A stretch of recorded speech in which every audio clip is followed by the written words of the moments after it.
എൻ്റെ പേര് റീന തിമോത്തി. ഇത് എൻ്റെ അനിയൻ്റെ ഭാര്യ. ഞങ്ങൾക്ക് കൂടി ഒരുമിച്ച് കാര്യം പറയാനുണ്ട്, അത് കാണുന്ന ഇങ്ങോട്ട് വിളിച്ചത്. ഞങ്ങൾ വരുന്നത് തൃശ്ശൂർ ജില്ലയിൽ പൂച്ചട്ടി എന്ന ഇടവകയിൽ നിന്നാണ്. ഞങ്ങൾ സുറിയാനി സഭാംഗങ്ങളാണ്. ഞങ്ങളുടെ സഭയുടെ പള്ളിയുടെ പേര് മാർത്ത മറിയം വലിയ പള്ളി എന്നാണ്. ഞങ്ങൾ 2019 ഇവിടെ വന്ന് ഉടമ്പടി എടുത്തത്. അന്ന് ഉടമ്പടി എടുത്തത് എൻ്റെ ചേട്ടനാണ്. കാരണം ഞാൻ ടൈലറിങ്ങും ബ്യൂട്ടി പാർലറും നടത്തുന്ന കാരണം വലിയ തിരക്കാണ്. അതുകൊണ്ട് അദ്ദേഹം തന്നെ ഉടമ്പടി എടുത്തു. പക്ഷേ അദ്ദേഹത്തിന് കാലിന് മുട്ടിന് നല്ല തേയ്മാനമാണ്. അതുകൊണ്ട് അത് ഉടമ്പടി പൂർത്തീകരിക്കാൻ അത് സാധിച്ചു കൊണ്ടുപോകാൻ സാധിക്കുന്നില്ല. ആദ്യത്തെ പുതുക്കൽ വന്നപ്പോൾ ഞാനത് ബ്രദറോട് പറഞ്ഞ് ഏറ്റെടുത്തു. അങ്ങനെ 4 പ്രാവശ്യം പുതുക്കി. ഈ പുതുക്കലിൻ്റെ ഇടയിൽ ഞങ്ങൾക്ക് കുറേ അനുഗ്രഹങ്ങൾ കിട്ടി. പക്ഷേ 2 കാര്യം ഞങ്ങൾ പ്രാധാന്യമായി ഇവിടെ പറഞ്ഞിരുന്ന 2 കാര്യവും നടന്നില്ല. കാരണം അപ്പോൾ ഞങ്ങൾ വളരെ വിഷമിച്ചു. ഞങ്ങളുടെ ആവശ്യങ്ങൾ പറഞ്ഞിട്ടാണ് എപ്പോഴും ഞങ്ങൾ പ്രാർത്ഥിച്ചു കൊണ്ടിരുന്നത്. അപ്പോൾ മാതാവ് എനിക്ക് പറയണ പോലെ തോന്നിയത്, ചേട്ടനാണ് ഉടമ്പടി എടുത്തത്, നീ എൻ്റെ ഉടമ്പടിയിലേക്ക് വന്നിട്ടില്ല. അപ്പോൾ ഞാൻ വിചാരിച്ചത് 4 പ്രാവശ്യം ഞാൻ ഉടമ്പടി എടുത്തു, എൻ്റെ സീനിയോറിറ്റി പോവല്ലോ, എനിക്ക് സിൽവർ ഗ്രേ പേപ്പർ കിട്ടില്ല. അപ്പോൾ അച്ഛൻ്റെ പ്രസംഗത്തിൽ ജോസഫ് അച്ഛൻ പറയുന്നത് പോലെ, നിങ്ങൾ സിൽവർ പേപ്പർ അല്ല ഉദ്ദേശിക്കുന്നത്, ദൈവേഷ്ടം നിറവേറ്റി ജീവിക്കുന്നതിലാണ് നിങ്ങൾ കൃപ കാണേണ്ടത്. അപ്പോൾ തന്നെ ഞാൻ പുതിയ ഉടമ്പടി എടുത്തു, 2ാമത്തെ ഉടമ്പടി. അപ്പോൾ 19 തുടങ്ങി 23/11 25 11 മാസം. അപ്പോൾ 24 കടന്നു. അങ്ങനെ ഉടമ്പടി എടുത്ത് 2ാമത്തെ പുതുക്കലിൽ ഞങ്ങളുടെ തറവാട്, അതായത് ചേട്ടൻ്റെയും ഈ നിൽക്കുന്ന എൻ്റെ അനിയൻ്റെ ഭാര്യയാണ്, അവരുടെയും സ്ഥലമാണ് വിൽക്കുവാനായിട്ട് ആൾക്കാർ വന്നത്. ഈ സ്ഥലം എന്ന് പറഞ്ഞത് തൃശ്ശൂർ 2.25 സെൻറ്റ് സ്ഥലമുള്ളൂ. പക്ഷേ അവിടെ നല്ല വില കിട്ടുന്ന സ്ഥലമാണ്. 100 വർഷമായിട്ട് കൈമാറ്റം ചെയ്യാത്തൊരു സ്ഥലം.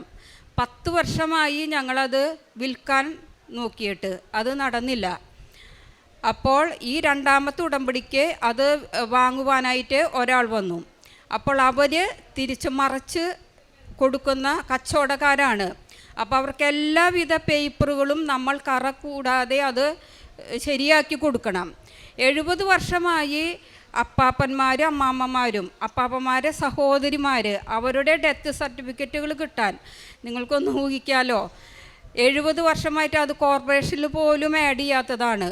ആ സർട്ടിഫിക്കറ്റുകൾ ഞങ്ങൾ ഉണ്ടാക്കി കൊടുക്കണം. കുടിക്കട എന്ന് പറഞ്ഞു കഴിഞ്ഞിട്ടുണ്ടെങ്കിൽ പെങ്ങന്മാരെ കെട്ടിക്കാനായിട്ട് അമ്മ അർബൻ ബാങ്കിൽ വെച്ചാലും അത് കടം തീർത്തു. പക്ഷേ കുടിക്കടകൾ ഒന്നും ഒഴിമറി വെച്ച് എടുത്തില്ല. അപ്പോൾ അതൊന്നും കിട്ടാൻ ഞങ്ങൾക്ക് യാതൊരു നിവർത്തിയില്ല. അപ്പം ഞങ്ങളുടെ ചേട്ടന്മാരുടെ കയ്യിൽ ഉപ്പ്, മാതാവിൻ്റെ കാശ് രൂപം ഇത് കൊടുത്തിട്ടാണ് ഈ കാര്യങ്ങൾ. കയറിയിറങ്ങാത്ത ഓഫീസുകളില്ല. 6 മാസമായി ഇതിന് പിന്നാലെ നടന്നിട്ട്. ആ സമയത്ത് ആദ്യമൊന്നും ഇത് ഞങ്ങൾ കൊടുത്തു വിട്ടിരുന്നില്ല. പക്ഷേ ഞങ്ങൾക്ക് ഈ കച്ചവടക്കാരെ ശല്യ നിമിത്തം ഞങ്ങൾ ലാസ്റ്റത്തെ ഇതാണ് കാശ് രൂപ ഉപ്പും കൂടി കൊടുത്തു വിട്ടു. അപ്പോൾ കാര്യങ്ങൾ എങ്ങനെയാണെന്നറിയില്ല. പടിപടിയായി ഓരോ കാര്യങ്ങളും ശരിയായിട്ട് വന്നു. അങ്ങനെ എല്ലാ പേപ്പർ വർക്കുകളും നടത്തി ഞങ്ങളിത് തീരുമാനത്തിലെത്തി. പക്ഷേ ഇതിൽ 8 പേര് ആണ് അവകാശികളുള്ളത്. അതിൽ 3 സഹോദരിമാർ മരിച്ചുപോയി, അവരുടെ മക്കൾ. അപ്പം പിന്നെ പ്രശ്നം നിങ്ങൾക്കറിയാലോ, ഒരു ഭാഗം ഉടമ്പടി വരുമ്പോൾ എങ്ങനെയാണ് പ്രശ്നങ്ങൾ ഉണ്ടാകുന്നത്. ഇത് തീർക്കാനായിട്ട് ഞങ്ങൾ എന്താ ചെയ്യേണ്ടത് എന്നുള്ള ഒരു പിടുത്തമില്ല. അങ്ങനെ ഇവർ 23 ആൾക്കാർ ഇതിൽ ഒപ്പിടണം. ഞങ്ങൾ എന്ത് ചെയ്യും? അപ്പോൾ ഞങ്ങൾ ഈ കരാറ് ജനുവരി 28 11:30 രജിസ്റ്റർ ഓഫീസിൽ നടന്നുകൊണ്ടിരിക്കുന്നത്. 11:30 ഇവിടെ ഉടമ്പടി ധ്യാനം നടക്കുന്നു. ഞങ്ങൾ കൈവിരിച്ച് പിടിച്ച് പ്രാർത്ഥിച്ചു, കർത്താവേ, അമ്മ മാതാവ് ഇതിലൊന്ന് ഇടപെടണം. അപ്പോൾ ഞങ്ങൾ വിളിച്ച് ചോദിക്കുമ്പോൾ ഇവിടെ ആകെ പ്രശ്നങ്ങളാണെന്ന് പറയുന്നത്. അപ്പോൾ ഞങ്ങൾ തീരുമാനിച്ചു, ഞങ്ങൾ ഈ ഉടമ്പടിയിൽ വന്നിട്ട് ഇത് ഞങ്ങൾ സോൾവ് ആക്കിയില്ലെങ്കിൽ ഈ സ്ഥലം അങ്ങനെ തന്നെ കിടക്കും, ആർക്കും ഉപകാരപ്പെടാതെ. അപ്പം ഞങ്ങൾ പറഞ്ഞു, നിങ്ങൾ അവർ പറയുന്ന രീതിയിൽ എവിടെ വേണമെന്ന് വെച്ചാൽ ഒപ്പിട്ട് കൊടുത്ത് ഈ കാര്യം ഇന്ന് തന്നെ അവസാനിപ്പിക്കണം. കാരണം എന്ന് വെച്ചാൽ ആ തറവാട്ടിൽ താമസിച്ചിരുന്നത് എൻ്റെ അനിയൻ്റെ ഭാര്യ. ഇവരാണ് അമ്മയെ 20 കൊല്ലം നോക്കി അവിടെ ഇതാക്കിയത്. എനിക്കൊന്നും ചെയ്യാൻ പറ്റിയിട്ടില്ല. അപ്പോൾ ഞങ്ങൾ ഈ ഉടമ്പടിയിൽ നിൽക്കുന്നത് കാരണം ഞങ്ങൾക്ക് അങ്ങനെ ഒരു മനസ്ഥിതി ദൈവമാതാവ് ഞങ്ങളെ കൊണ്ട് പറയിപ്പിച്ചു. ഞങ്ങളത് ചേട്ടൻ അവർ രണ്ടുപേരും ഒപ്പിട്ട് കൊടുത്തു. എല്ലാവർക്കും സന്തോഷമായ രീതിയിൽ അത് അവസാനിപ്പിച്ചു. ഇത്രയും ഒരു കൃപ തന്ന എൻ്റെ അമ്മ മാതാവിന് എത്ര നന്ദി പറഞ്ഞാലും തീരില്ല. കാരണം എന്ന് വെച്ചാൽ അതിൽ കിട്ടുന്ന ചെറിയ തുകയായാലും അതുകൊണ്ട് വേണം ഞങ്ങൾക്ക് ഇനി ജീവിതം കരുപിടിപ്പിക്കാനായിട്ട്. അങ്ങനെ ഒരു സാക്ഷ്യം. പിന്നെ ഞങ്ങൾക്ക് 2019 കുറേ അനുഗ്രഹങ്ങൾ കിട്ടി. ഇവിടെ വന്ന് ഞങ്ങൾ സാക്ഷ്യം പറഞ്ഞു. പക്ഷെ അത് ഇവിടെ ഈ പുണ്യപ്പെട്ട ആൾക്കാരിൽ ഞങ്ങൾക്ക് പറയാൻ സാധിച്ചില്ല. അപ്പോൾ ഞാൻ സ്റ്റിച്ചിങ് നടത്തുന്നതല്ല. അപ്പോൾ ഞങ്ങളുടെ തുണി കടയാക്കി വലുതാക്കി ആ ബിസിനസ് ആവശ്യത്തിനായിട്ട് ഒരു കാറ് വാങ്ങി. മൂത്ത മകനാണത് നടത്തുന്നത്. എൻ്റെ ചേട്ടനാണെന്ന് വെച്ചാൽ വീട്ടിലത്തെ എല്ലാ ജോലികളും ചെയ്യുന്നത് അദ്ദേഹമാണ്. അതുകൊണ്ടാണ് ആദ്യം അദ്ദേഹം ഉടമ്പടി എടുക്കാമെന്ന് വിചാരിച്ചത്. പിന്നെ തീരെ പറ്റുന്നില്ല. അപ്പം ഞാൻ തന്നെ എടുത്തു.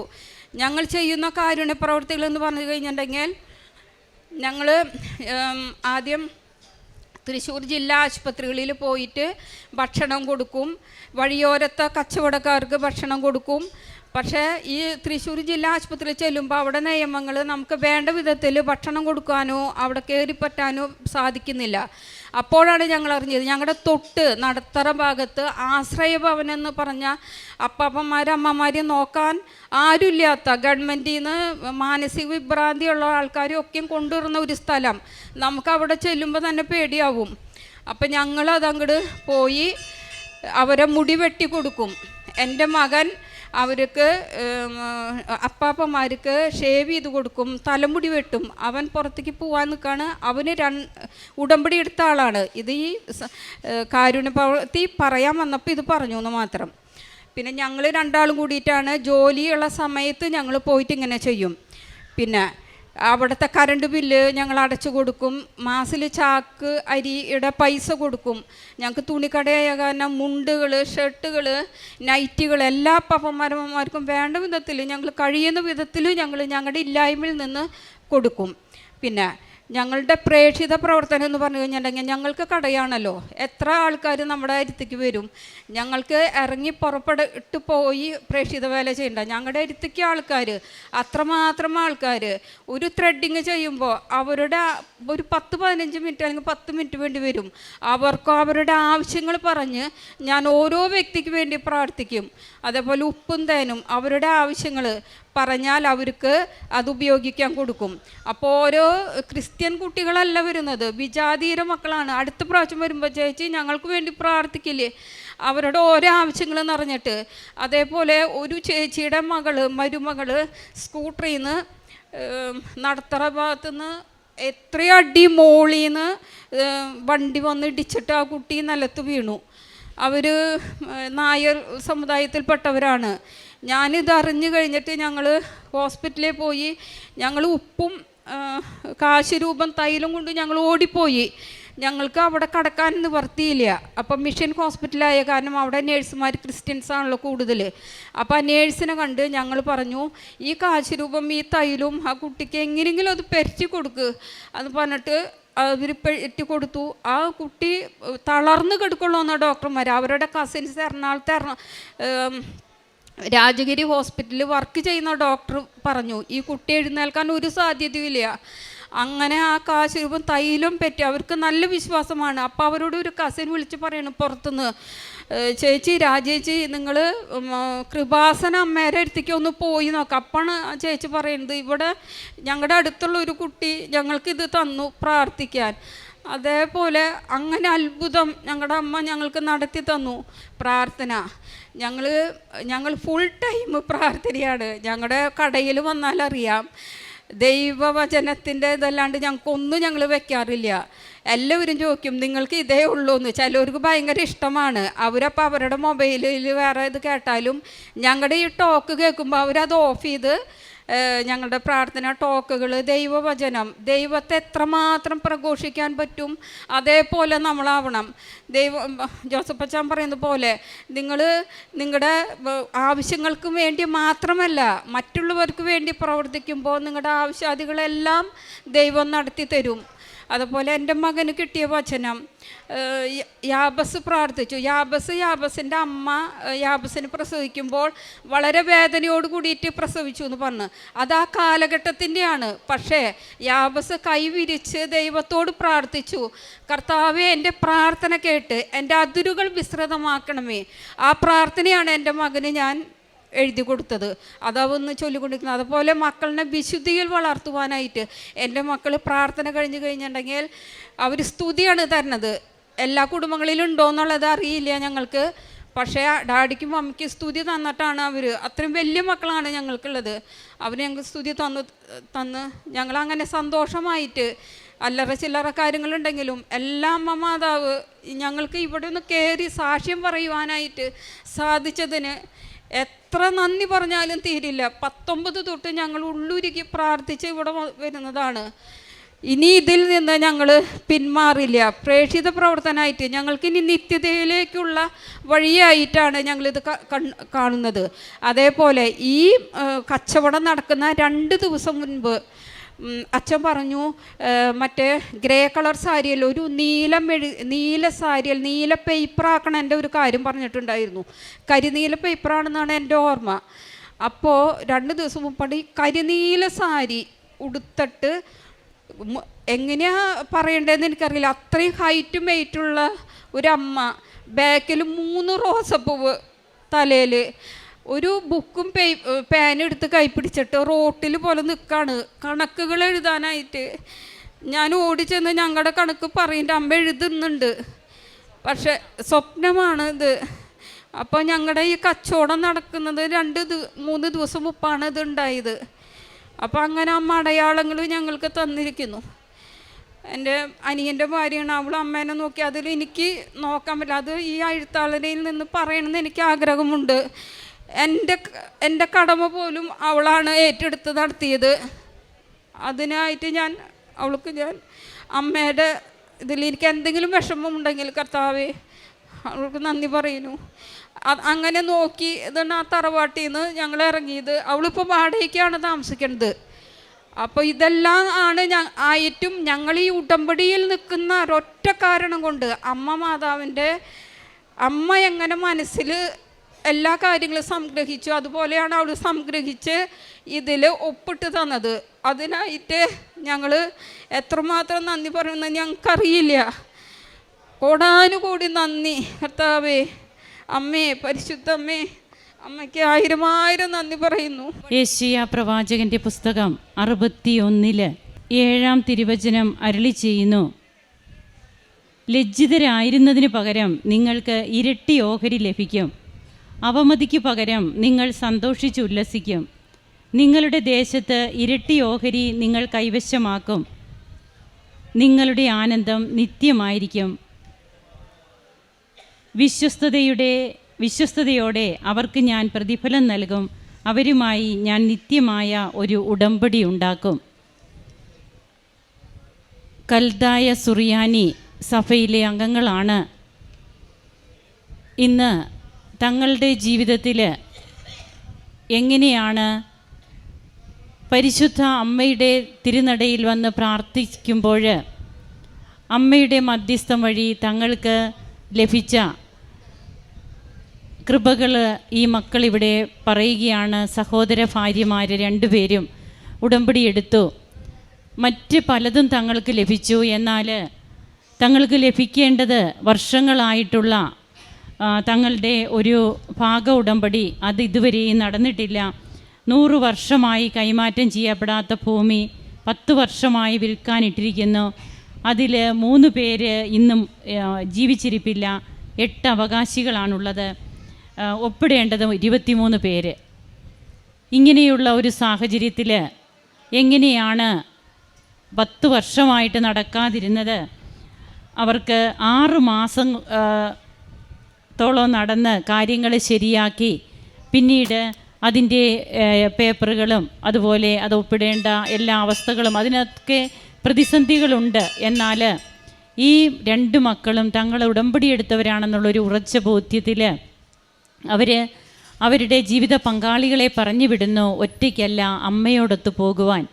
അമ്മയുടെ കാശുരൂപവും പിടിച്ചുകൊണ്ട് അമ്മയെയും കൊണ്ട് പോകുന്ന ഒരു പ്രതീതി, അതാണ് അമ്മയുമായിട്ട് പോകുമ്പോൾ അമ്മയോടൊത്ത് വീട്ടിലിരുന്ന് കൈവിരിച്ച് പിടിച്ച് പ്രാർത്ഥിക്കുന്നു. ബഹുമാനപ്പെട്ട VP ജോസഫ് അച്ഛൻ്റെ ഉടമ്പടി ആരാധനയിൽ പങ്കുകൊള്ളുന്നു. അങ്ങനെ ഇത് നടക്കുന്നതിന് 2-3 ദിവസം മുൻപേ തനിക്കുണ്ടായ സ്വപ്നം, ഒരു അമ്മ റോട്ടിൽ നിന്ന് ഒരു ബുക്കും പേപ്പറും എടുത്ത് കണക്കെഴുതുകയാണെന്നാണ് പറയുക. അതായത് ഇതൊന്നും ആദ്യത്തെ സാക്ഷ്യമൊന്നുമല്ല. ഈ കൃപാസന അൾത്താരയിൽ അമ്മ ചെയ്യുന്ന ഓരോ കാര്യങ്ങൾ, അമ്മ ചെയ്യാത്ത കാര്യങ്ങളൊന്നും തന്നെ ഇല്ല. അങ്ങനെ അമ്മ ഇവരുടെ വീടിൻ്റെ എല്ലാ കാര്യങ്ങളും അമ്മ അറിഞ്ഞു, ഞാൻ അറിയുന്നുണ്ട്, ഇനി നിങ്ങൾ മുമ്പോട്ട് ധൈര്യമായിരിക്കുക. അതാണ് അമ്മ ഇവർക്ക് കൊടുക്കുന്ന ആ ഒരു വെളിപ്പെടുത്തൽ. അതിനുശേഷം തങ്ങൾക്ക് എല്ലാം ക്ലിയറാക്കുവാനും അങ്ങനെ ഭാഗ ഉടമ്പടി ഏറ്റവും നല്ല രീതിയിൽ പൂർത്തിയാക്കുവാനുമൊക്കെ തങ്ങൾക്ക് കഴിഞ്ഞു. അത് അമ്മയുടെ മധ്യസ്ഥം ഒന്നുകൊണ്ട് മാത്രമാണെന്നും പിന്നീട് ഓരോ കാര്യങ്ങളും തങ്ങൾക്ക് പുതിയ കട ലഭിക്കുന്നത്, വരുമാന മാർഗം ഉയരുന്നത്, തങ്ങൾ എന്തൊക്കെയാണ് കാരുണ്യ പ്രവർത്തനങ്ങളായിട്ട് ചെയ്യുക, അതായത് ഓരോന്നും അന്വേഷിച്ചറിഞ്ഞ് ചെയ്യുകയാണ്. തങ്ങൾ ചെയ്യുന്നതൊന്നും പോരാ എന്നുള്ള ഒരു ചിന്തയാണ് ഇവരുടെ അനുഭവ സാക്ഷ്യത്തിലൂടെ നമുക്ക് മനസ്സിലാവുക. ഇത്രയൊന്നും ചെയ്താൽ പോരാ, ഇനിയും ചെയ്യണം. ആ ഒരു തീഷ്ണതയോടെ ജ്വലിക്കുകയാണ് മക്കൾ, ജീവിത പങ്കാളികൾ എല്ലാവരും ഒരുമിച്ച്. അവർ കാരുണ്യ പ്രവർത്തനങ്ങളിലും പ്രേക്ഷിത പ്രവർത്തനത്തിലുമൊക്കെ ഏർപ്പെടുന്നു. അങ്ങനെ ഇന്ന് അമ്മയുടെ സാക്ഷികളായി ഈ അൾത്താരയിൽ വന്നു നിന്ന് സാക്ഷ്യം പറയുവാനായിട്ട് കൃപ ലഭിച്ചു.